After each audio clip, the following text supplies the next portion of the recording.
नमस्कार, मैं कृष्णानंद जायसवाल और आप देख रहे हैं खबर व्यू। खबर व्यू की टीम आज गाजियाबाद उत्तर प्रदेश में मौजूद है और हमारे साथ एक ऐसे व्यक्ति मौजूद है जिसको हम परिचय क्या कराएं आपसे, लेकिन आपकी नॉलेज के लिए मैं परिचय करा देता हूँ।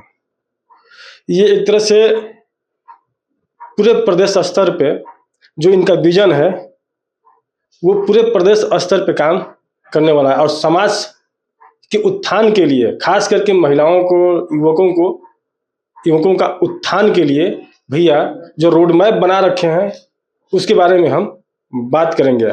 हमारे साथ मौजूद हैं समाज सेवी विराज भैया।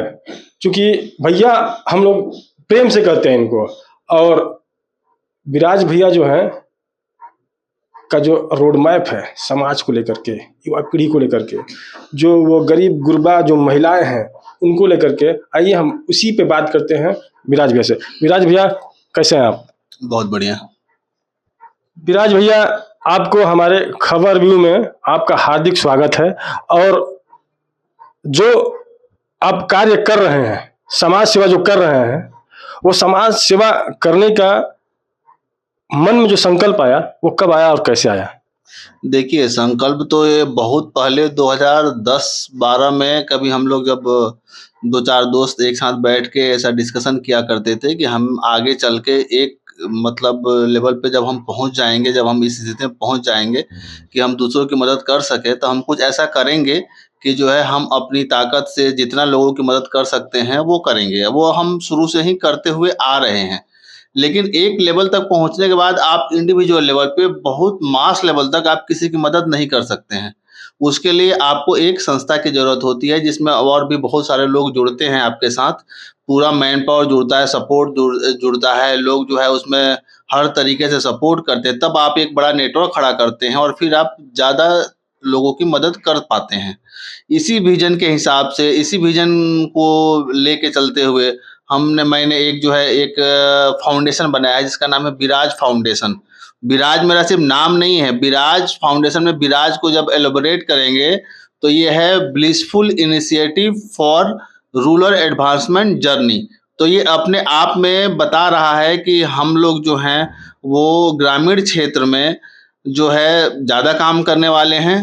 हम लोगों की कोशिश ये है कि शहरी और ग्रामीण क्षेत्र में जो एक गैप है, जो सुविधाएं, जो बेसिक नीड्स हैं, जो बेसिक शिक्षा है, जो गांव के लोग उससे वंचित रह जाते हैं, तो हमें गांव-गांव तक, हर गांव तक जितनी हमारी शक्ति है उस हिसाब से हमें ज़्यादा लोगों तक पहुंचकर उन लोगों को, बहुत सारी बीमारियां हैं, बहुत सारी चीज़ें हैं जिसके बारे में आप जो है एजुकेट करेंगे, उनको बताएंगे, समझाएंगे। गांव के लोगों को बेसिक चीज़ें जैसे फर्स्ट एड है कि कुछ होता है तो वहाँ पे डॉक्टर्स नहीं होते हैं, तो हम उनको बीच में सेलेक्टेड लोगों को ट्रेंड करेंगे फर्स्ट एड के लिए, इमरजेंसी मैनेजमेंट के लिए, ताकि लोग कोई बेसिक चीज़ें, घर में किसी को चोट ही लगे, किसी को कुछ एकदम से होगा तो लोग सिम्टम पहचान नहीं पाते हैं।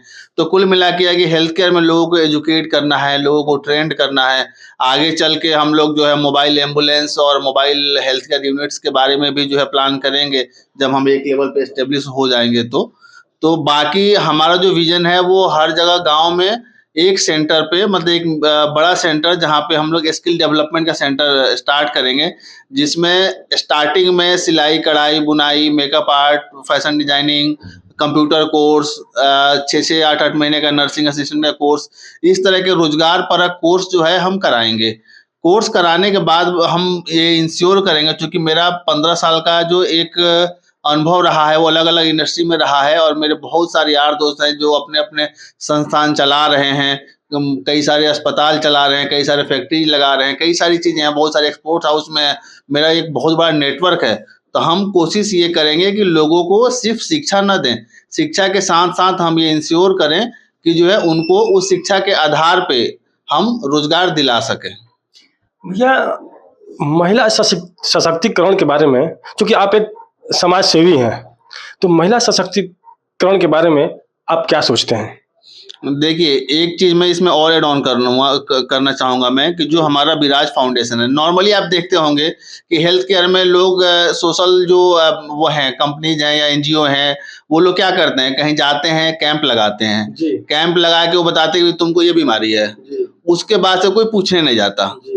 हम डिफरेंट हैं, हम अलग हैं, इसलिए अलग हैं कि हम कहीं कैंप करेंगे, किसी तक पहुंचेंगे, वहां पे अगर हम कुछ फाइंड आउट करते हैं कि इस आदमी को ये बीमारी है, अगर वो सक्षम है खुद से कराने में तो वो खुद करा लेगा, अगर वो सक्षम नहीं है तो हम प्रयास करके किसी इंडिविजुअल से, किसी कंपनी से, सरकार से, जिस लेवल पे हो सकता है, चाहे वो मुख्यमंत्री राहत कोष योजना के तहत हो, चाहे वो आयुष्मान के तहत हो, चाहे वो अपने किसी यार दोस्त के अस्पताल में हो, या किसी इंडिविजुअल से जो डोनेट करा के हो, चाहे किसी कॉर्पोरेट से फंड लेके हो, लेकिन हम उसको उस इलाज को अंतिम मुकाम तक पहुंचाएंगे ताकि उसको ये टेंशन ना रहे कि मुझे बीमारी हुई है तो जो है मुझे आगे क्या करना है। हम प्रॉपरली उनको गाइड करेंगे, उनको फॉलो करेंगे और प्रॉपर जो है उनका इलाज भी कराएंगे। और महिला सुरक्षा की जहां तक आपने बात की, महिला सशक्तिकरण की बात की, तो अभी हम लोग एक इनिशिएटिव स्टार्ट कर रहे हैं कि नारी शक्ति, नारी का सम्मान, भारत का सम्मान।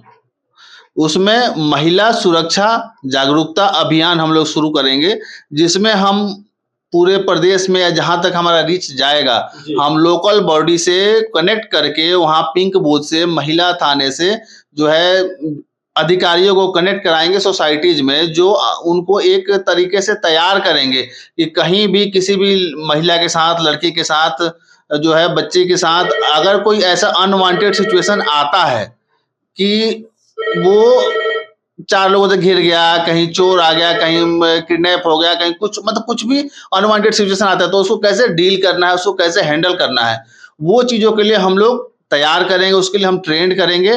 और इसमें हम लोकल जो है बॉडी है उनसे कनेक्ट करके उनके सहयोग से अलग अलग सोसाइटी में, दूर दूर तक गाँव में, देहात में, जहाँ जहाँ जैसे जैसे हमारा कॉन्टेक्ट बनता जाएगा, हम वहाँ तक पहुँचेंगे और हम लोगों को इस बारे में शिक्षित करेंगे। भैया आप बात किए स्किल्ड के बारे में, तो जो गांव, जो दूर दराज गांव है, काफ़ी दूर दराज गांव है और गरीब गांव है, उसमें आज भी युवक जो है बहुत कम मात्रा में पढ़े लिखे लोग मिलते हैं और बेरोजगार मिलते हैं। उसके बारे में जो रोड मैप है आपका और आपके जो संस्थान जो सोच रहे हैं आप, उस पर आप कुछ कहिए।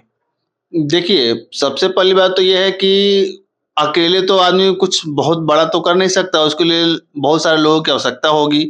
तो अभी तो मैं ये आपके माध्यम से कहूँगा कि जो लोग भी जो है समाज के अग्रणी लोग हैं, उनसे मैं कनेक्ट करूँगा, कनेक्ट करने की कोशिश करूँगा, या खुद भी लोग कनेक्ट कर सकते हैं जो इस अभियान में जुड़ना चाहते हैं।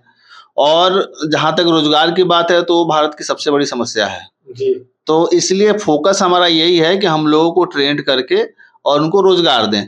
दूसरा ये है कि हमने ये सोचा है कि हमने एक सेंटर बनाया, वहाँ पे कुछ लोगों को ट्रेंड किया।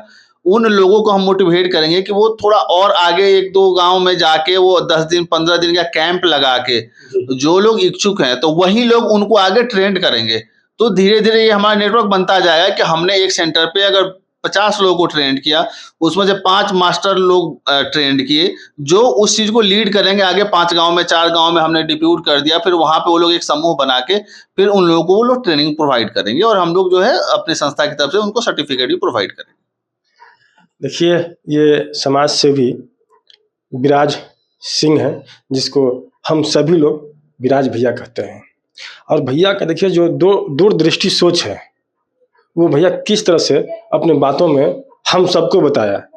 और हकीकत यही है कि भैया आज भी ज़रूरतमंदों की जो ज़रूरत होती है, मेडिकल सुविधा से लेकर के उनके रहन सहन में सुधार के लिए, मतलब जिस हिसाब से भैया काम कर रहे हैं, उस हिसाब से भैया को सराहनीय कहने में कोई गुरेज नहीं होना चाहिए। और भैया से हम ये भी जानने की कोशिश करते हैं कि ये जो भैया की सोच है, ये सोच कब और क्यों आया? देखिए, एक बार की बात है, हम गए थे सोमेश्वर नाथ मंदिर, तो वहाँ पे जो महंत जी हैं, तो उनसे मेरी मुलाकात हुई थी। उन्होंने एक लाइन में एक बात बताई कि जो प्राप्त है वो पर्याप्त है अपने लिए।